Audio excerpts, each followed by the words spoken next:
Imagine standing in a field where the grass beneath your boots isn't, grass at all. Right. The blades are literal razor blades, just glinting in this dull red light. And if you step off the path, the soil gives way to a hidden pit of corrosive acid. Sounds like a lovely vacation spot. Oh, absolutely. The trees around you don't even grow leaves, they grow iron spikes.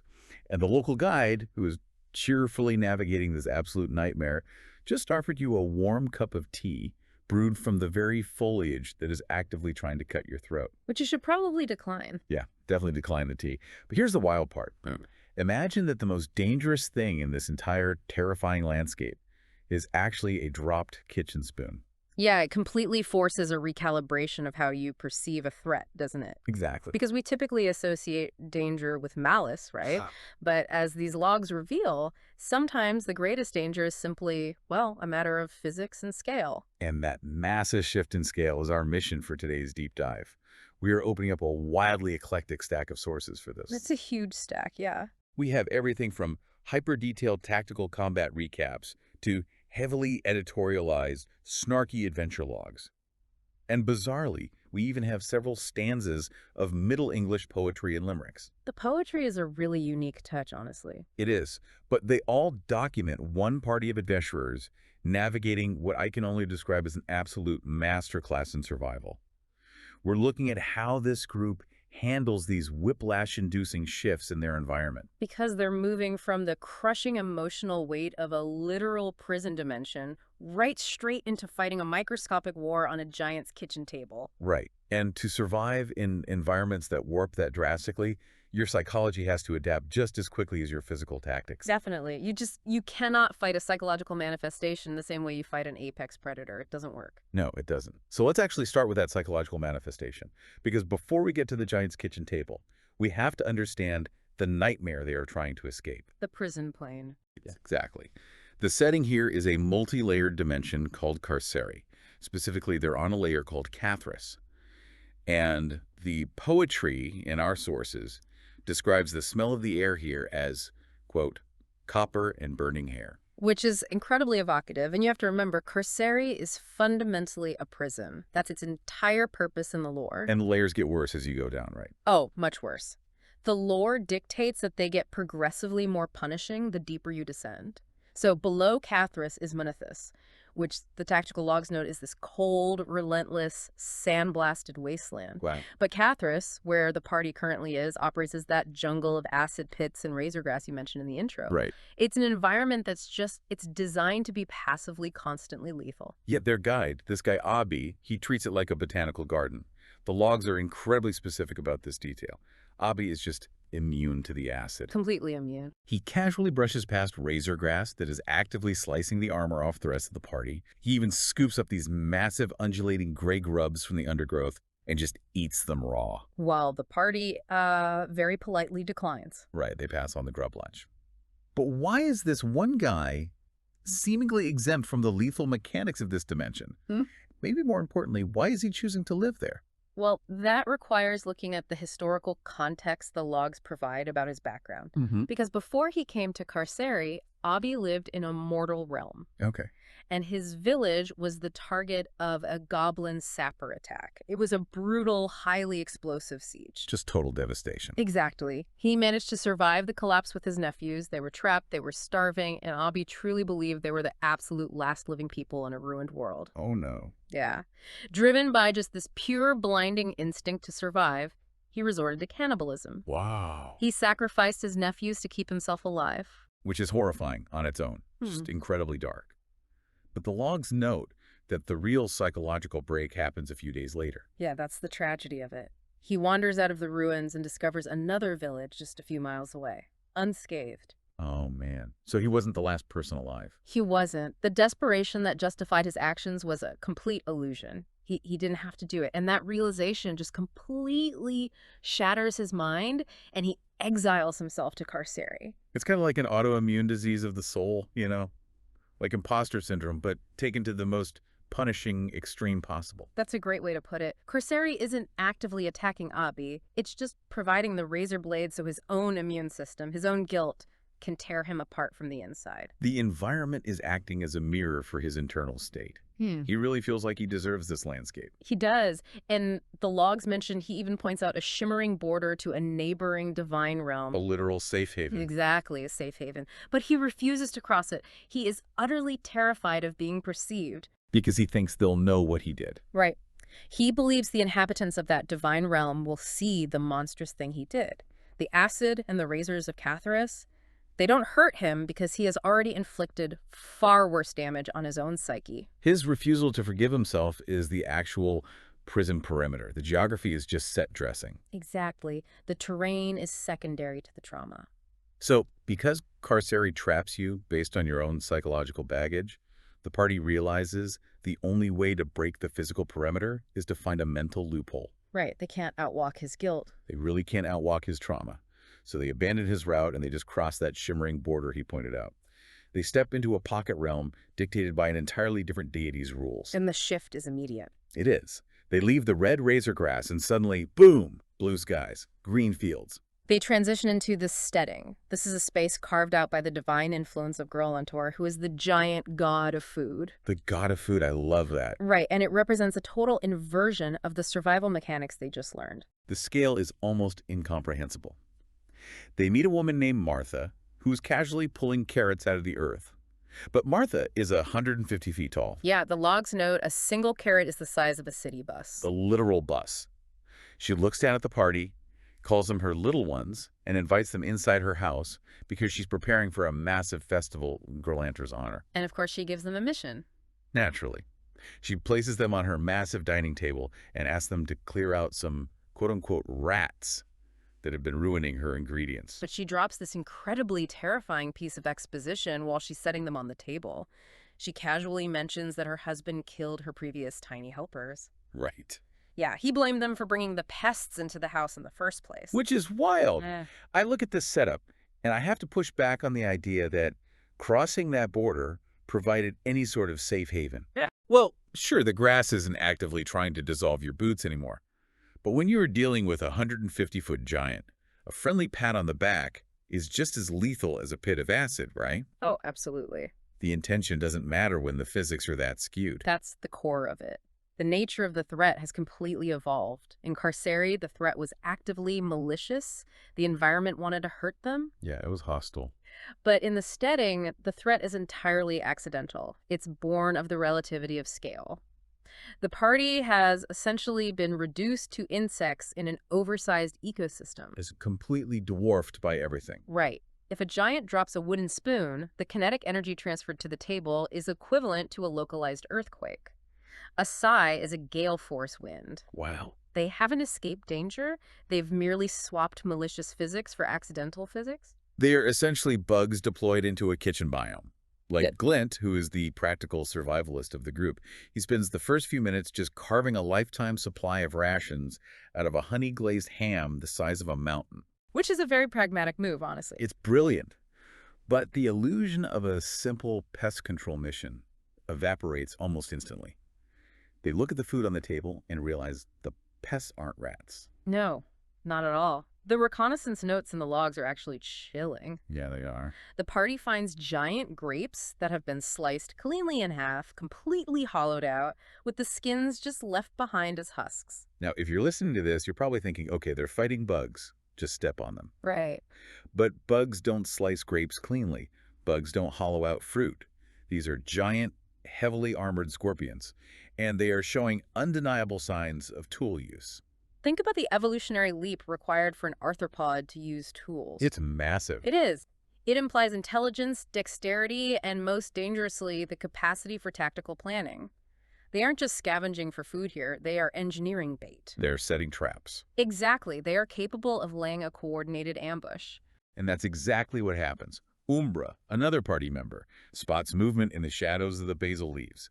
And suddenly, stingers the size of broadswords are flying everywhere. It's pure chaos. The combat recaps here read less like a heroic fantasy and more like a desperate triage manual. Cornelius transforms into a literal bear to hold the front line against these scorpions. A great tactical choice. Sure, but he gets knocked completely unconscious. 3 separate times. Yeah, the tactical breakdown of those moments really highlights the brutal economy of magical healing. How so? Well, every time Cornelius goes down, Papa Jan acts as a divine field hospital. He's constantly casting a spell called Healing Word. Right, the logs mention healing word constantly. How does that spell actually function in this context? Because it clearly isn't fixing him completely if he goes down 2 seconds later. That's a great point. It acts less like a cure and more like like a magical defibrillator. Oh, wow. Yeah. It forces the soul back into the body and knits just enough tissue together to jolt the recipient conscious, but the physical trauma remains. So he's still basically broken. Precisely. Cornelius is being repeatedly dragged back from the brink of death, thrown right back into the fight, and overwhelmed again. It is an agonizing loop of trauma. The sheer chaos of this micro-scale battle is incredibly cinematic. Like Honey, I Shrunk the Kids, but directed by someone who makes hardcore survival horror games. Yes, exactly. You have Umbra manifesting draconic wings, flying above the table and breathing torrents of magical acid down onto the scorpions. And the log specifically note the chemical reaction there, which is fascinating. Oh, right, with the basil. Yes, the acid sizzles completely uselessly against the thick, waxy cuticle of a giant basil leaf, but it violently melts straight through the chitinous exoskeleton of a scorpion. The environmental detail there is just so good. And then you have Erlon fighting with a radiant glaive, nearly decapitating a scorpion in a single swing. It's a bloodbath. And then there's this bizarre, sticky moment of physics where a scorpion misses an attack and its stinger just obliterates a giant grape. Papa Jan is instantly drenched head to toe in hundreds of gallons of viscous sugary juice. Which is actually a huge problem, because the surface tension of a liquid changes drastically when you're that small. Oh, I didn't even think of that. Yeah, being covered in sticky juice isn't just uncomfortable at that scale, it's a major physical impediment.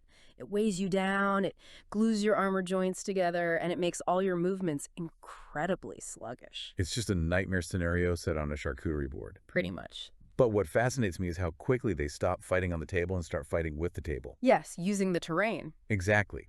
The tactical notes describe Erlon diving into the holes of a massive wheel of Swiss cheese just to avoid a stinger strike. He essentially recognized the geometric value of the terrain. If you think of the Swiss cheese not as food, but as a heavily fortified bunker, the brilliance of the move becomes clear. By jumping into a deep hole in the cheese, Erlon creates an artificial choke point. Oh, that's smart. A giant scorpion cannot flank you, it can't surround you, or use its numbers against you if you are encased in 3 feet of solid, impenetrable dairy. They literally translated a dining spread into a military trench system. They absolutely did. And they mastered the micro-scale battle. Hmm. But the second they secure the table, the macro-scale reality just completely shatters their perimeter. The husband comes home. The logs state the table begins to shake. Not just a tremor, but violent rhythmic upheavals. The front door of the house opens. Martha's husband is back early. The apex predator enters the biome. Total panic. It is a complete stealth scramble. Erlon retreats deeper into his Swiss cheese bunker. Umbra casts a dome of magical darkness behind a loaf of bread. And Cornelius tries to flatten himself under the ruined ham. Yeah. And then Glint provides the absolute comedic highlight of the entire stack of sources. Oh, the blueberry maneuver. Yes. He drops into a massive bowl of mixed berries, curls into a tight ball, and casts a minor illusion to make himself look exactly like a single plump blueberry. He just nestles into the bowl. Which is, it's a hilarious but actually mechanically sound use of illusion under extreme pressure. It totally is. And later on, the logs say he crawls out completely stained purple, acting as though he was a vital part of the tactical defense. Of course he does. But unfortunately, the macro-scale physics end up ruining their stealth. The giant's heavy footsteps vibrate the table so violently that the hiding spots are compromised. The terrain betrays them. It does. The ham shifts, and Cornelius tumbles right out into the open, completely exposed. The giant looks down, sees what he naturally assumes is a pest, raises a wooden club the size of a commercial vehicle, and just swings it down. And this brings us to the anatomy of a true sacrifice. Exactly. Because Papa Jan, who is still completely drenched in sticky grape juice, he doesn't hesitate for a second. He charges out of the magical darkness, points at the giant, and shouts a divine command spell. He just says, "Flee!" It is a phenomenal use of magic. The spell attacks the giant's mind directly, overriding his conscious will. The giant's brain receives this undeniable imperative to just turn around and run. That works, right? The logs confirm the spell succeeded. The giant's legs pivot. Wait, okay, so the tactical logs say the spell succeeded flawlessly. The giant is mentally fleeing. So why does Cornelius still get crushed? Oh! If the giant is running away, why does the attack still land? Because a mental command does not pause the laws of physics. Oh, wow. The giant's mind turned to flee, yes, but the club was already in free fall. A 2-ton piece of solid wood swinging with the momentum of a 150-foot apex predator has immense kinetic energy. Gravity doesn't care about magical enchantments. Gravity doesn't care at all. Papa Jan has this split-second realization that his magic has solved the future problem of the giant, but it cannot solve the immediate problem of the falling club. The magic hits its limit, and physics takes over. Mm-hmm. So Papa Jan realizes he only has one currency left to buy his friend's life. My own body. Yeah, he throws his own body directly over Cornelius. He takes the absolute crushing kinetic force of that massive club. He absorbs the blow, saving Cornelius, but he gets pinned to the table, critically injured and unconscious. And meanwhile, the giant runs away, completely terrified by the spell, and Martha comes storming in with a rolling pin to ensure he stays out. It's so intense. But look at the profound thematic contrast here. With Abby. Yes. Earlier, we analyzed Abi, who sacrificed others to save himself, an act that built an inescapable prison of guilt. But here, Papa Jan sacrifices himself to save another. Wow, yeah. In a world defined by massive, overwhelming forces, acid pits, giant scorpions, literal deities of food, the most powerful mechanic on the board was just a simple willingness to trade one's own flesh and bone for a friend. That is incredibly poetic. Yeah. And brutal. Erlon levers the massive club off Papa Jan, and they use whatever minor healing magic they have left just to stabilize him. But the illusion of safety on the table is completely gone now. They know they're exposed. Right. Fleeing the macro threat of the giant forces them to retreat into an even smaller, tighter ecosystem. They abandon the table and rappel down into a mouse hole in the baseboards of the wall. They are continuously shrinking their perimeter, seeking a space where the scale of the environment actually matches their current size. But shifting to a smaller ecosystem introduces new native predators. It always does. They barely step into the darkness of the mouse hole before they are ambushed. A giant rat with glowing red eyes lunges out of the gloom.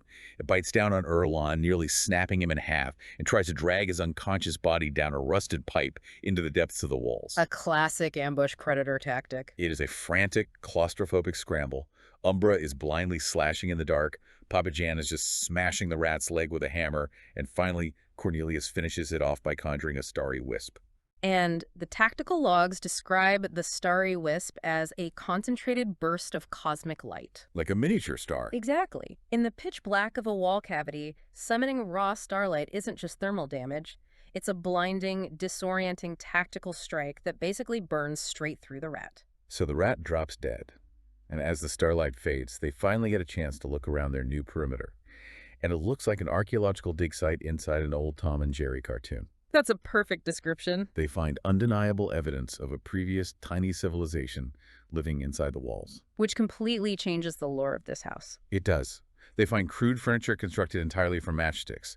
They find hammocks meticulously woven from bits of sewing thread. And the discovery of this micro-civilization also yields some significant magical artifacts. Oh, the loot. Yes. Hidden beneath a giant overturned metal thimble, the party uncovers a wand of wonder and 2 immovable rods. Okay, let's unpack those immovable rods, because the logs mention the party immediately uses them to barricade the pipe the rat came out of. Right. How does a metal stick the size of a ruler stop a giant rat from pushing through a hole? Well, an immovable rod is a marvel of magical physics. It has a single button on one end. When you click that button, the rod locks into fixed spatial coordinates. It just freezes in It midair. utterly defies gravity, momentum, and leverage.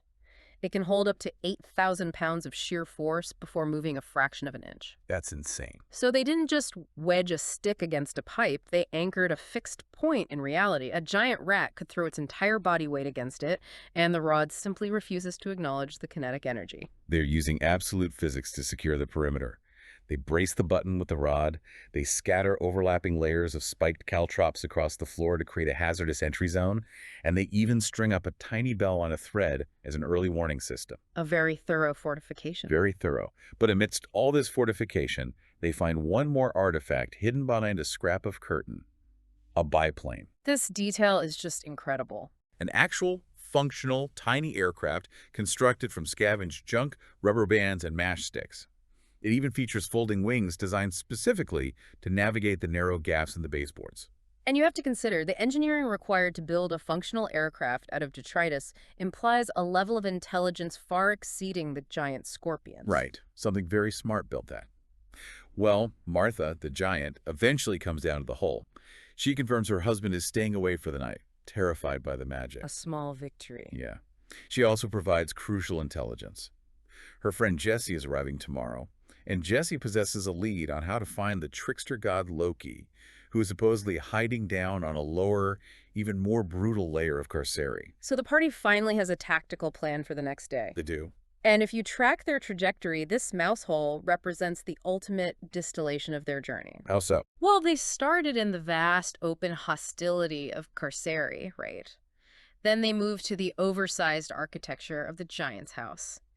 They shrank their focus to the shadows of a charcuterie board. And now they are fortified inside a crack in the wall. Right. They survive by constantly securing smaller and smaller perimeters. But the logs end on a deeply unsettling cliffhanger. They really do.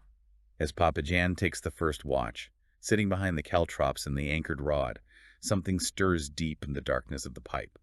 Two glowing red eyes blink open in the shadows. It proves the central thesis of their journey, honestly. Survival is a temporary state. Always temporary. You can anchor reality itself against the door, but you must always be prepared for the red eyes in the dark. There is no such thing as a perfect perimeter. That is so true. Think about the different scales of conflict in your own life, Sometimes you are dealing with massive macro-level problems, the hill giants that come crashing into your space, completely disrupting your foundation and shaking the ground you stand on. The unavoidable disasters. Right. And sometimes you are dealing with hidden, venomous, micro-level details. The scorpions using tools, hiding in the basil of your daily routine. The key to surviving both isn't relying on a single, perfect weapon. No, it's about adaptability. Exactly. It's about recognizing the size of the threat in front of you and adjusting your tactics to match the geometry of the room you are standing in. Sometimes you fight, sometimes you use the Swiss cheese as a bunker, and sometimes you have to realize that magic has limits and physics always demands a toll. The terrain itself is neutral. How you leverage its scale determines whether it is a weapon or a tomb. I want to leave you with one final lingering mystery to ponder from these adventure logs. Think about that little matchstick biplane hidden behind the curtain in the wall. Oh, yeah. That wasn't built by rats. The engineering required to craft folding wings out of junk wasn't executed by giant scorpions. That means someone tiny, incredibly intelligent, and exceptionally desperate lived in those walls long before our heroes ever got there. And they spent their time building a getaway vehicle. They did.